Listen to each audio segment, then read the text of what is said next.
Let's start with a fundamental question. Do you think that anybody and everybody can recover from a stuck, traumatized state simply by accessing more of their polyvagal safety state? The annoying and short answer is that it depends. I know, I feel the same way. I can't stand when people say that, but that is the answer. I'm going to explain why it's both yes and no in this episode. Context really matters, and so does co-regulation, so does one's history of healthy attachments. And there's also obstacles to self-regulation, even when you're finding success in your self-regulation process. This is a clip from an open Q&A that I hold twice a month with my private community, the Stuck Not Collective. It's a response to a question from one of my members. After this clip, I'm going to share more information with you about the progress of my first book, aptly named Stuck Not Broken, Book 1. So stick around toward the end to learn where I'm at with that and a potential very close release date.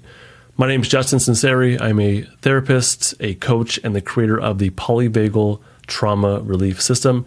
Welcome to Stuck Not Broken, where I teach you how to live with more calm, confidence, and connection without psychobabble or woo-woo. This is, of course, not therapy, nor is it intended to be a replacement for therapy. Oh, one more thing.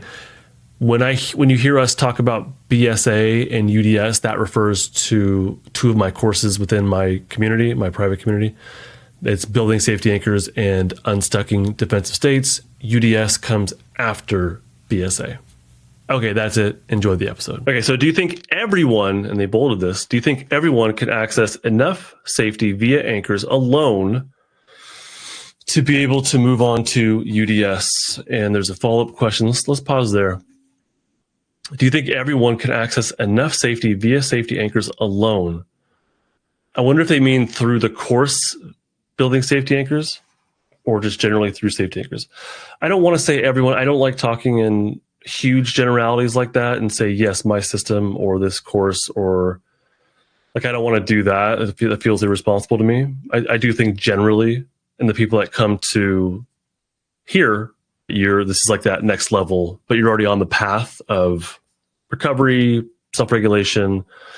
And so I feel comfortable saying, if you're here, like, I generally think that, yeah. Can I promise it? No, of course not. I wouldn't do that. So do you think someone can access enough safety through safety anchors alone to be able to move on to UDS? I do think,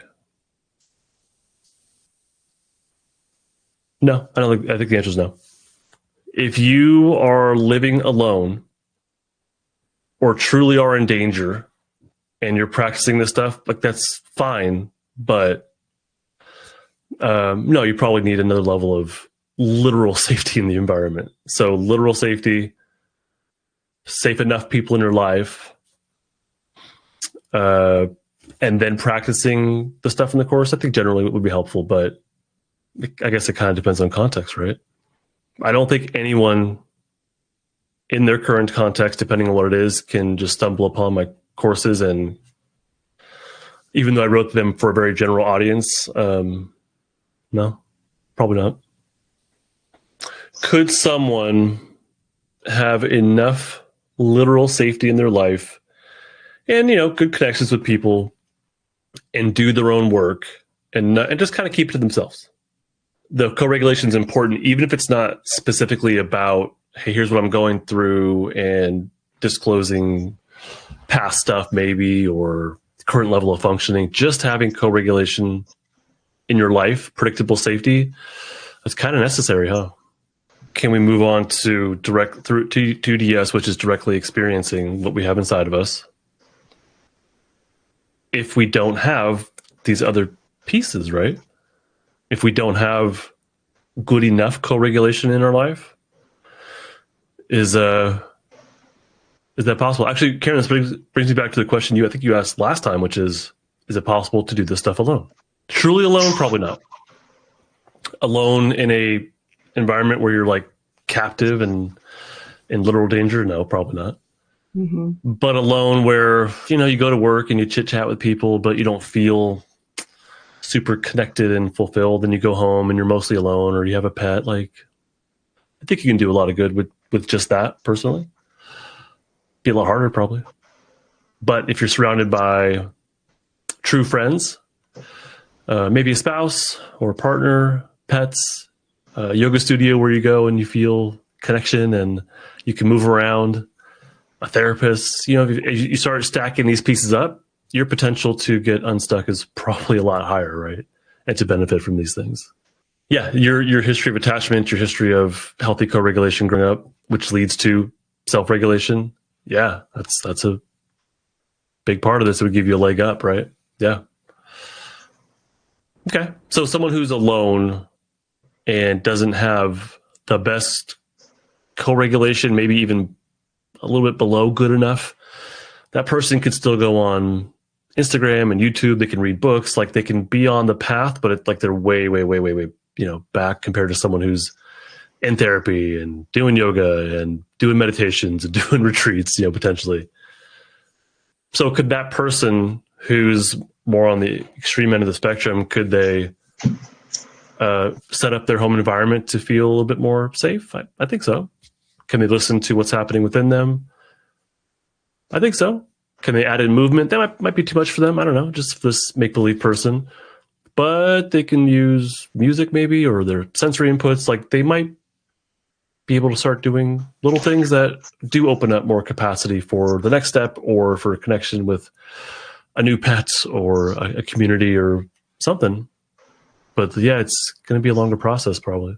Okay, so do you think anyone can access enough safety through safety anchors alone to be able to move on to UDS? Follow up, are there barriers, and they put in parentheses, adaptations? Are there barriers we might need to be aware of that could get in the way and that might need a different approach? Well, on the extreme end, if you're not in a literally safe environment, like that's the thing to address first, right? That's extreme end. So, all right, yeah, are there barriers? Yeah, so those behavioral adaptations would definitely be a barrier. That's true for anybody. Just how far you are down that road to self-regulation, the intensity of it, the frequency of it, the ability to sit with it, to feel it, the emotion underneath it. It's going to increase your potential to navigate through it, right? Cognitive adaptations, or the things we tell ourselves to keep us stuck, those are barriers. The barriers might be what happens within you when you do have some success. So when you do feel a bit more safety and all of a sudden you're crying or flight activation kicks in, that's a good sign. But for someone who's not prepared for that, that could be a barrier. I think a big barrier is like when you start to improve, it affects the people around you and they might have a reaction to a change in you. That's a really good one. Thank you for that, Karen. I love that one. I love seeing, because I look at the person I'm working with as part of, cog in a machine, like, or gear. And if they refuse to turn a certain way, the other gears have to get out of the machine or start turning along with them, and the first thing is they're going to resist it. Yeah, I love that one, Karen. Thank you. Thank you so much for joining me here in this little clip. If you enjoyed this and you want to join me in a future meetup, just check out the Stuck Not Broken Total Access membership. I'll have a link for you in the description.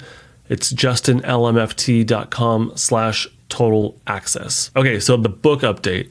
I have completed Stuck Not Broken Book 1. Actually, I have it right here. For the YouTube audience, for the podcast audience, you can't see it, sadly. But here it is. It's in its printed version. It is the, what do they call this? The author proof. So it says not for resale across the, thick banner across the cover. So it's a proof for me to see, did everything come out the way that it's supposed to? And the answer is no, it didn't. There are some typographic errors. I'll show you. Actually, I'll show some images on the YouTube video. I'll show you some images of what it didn't come out right. I think I have it fixed, and I have uploaded the new manuscript to Amazon, and I'm waiting on the next artist proof to make sure that it is fixed. And as long as it's fixed, then I'm pretty much putting it out for sale. Oddly, Amazon has no pre-sale options. So basically, once it's available, I'm going to announce it to you, and that is the time to buy the book. To make sure that you know exactly when the book is coming out on day one, make sure you're on my email list because I'll announce it to my email list first and then also in podcast episodes and in my private community. But the email list is probably the first place that I'm going to announce that it's available. I'm expecting mid-July. So as long as everything is right where it needs to be and there's no typographic errors, mid-July, this thing should be available for purchase finally. I'll have a link for you in the description to sign up for my email list. And that link is actually going to take you to sign up for the email list, but also it'll give you access to StuckNotBot, which is an AI that I made. It's the official companion AI for the Stuck Not Broken podcast. I made it so that you could ask it questions about polyvagal theory and trauma recovery and anything that I talk about here. StuckNotBot can chit chat with you about. So sign up for the email list. You'll know exactly when the book's coming out and you'll get access to StuckNotBot. That is it. Thank you so much for listening. I hope this has been a helpful resource for you in your trauma recovery or self-development journey. Bye. This podcast is not therapy, not intended to be therapy or be a replacement for therapy. Nothing in this creates or indicates a therapeutic relationship. Please consult with your therapist or seek for one in your area if you are experiencing mental health symptoms. Nothing in this podcast should be construed to be specific life advice. It is for educational and entertainment purposes only. More resources are available in the description of this episode and in the footer of justinlmft.com.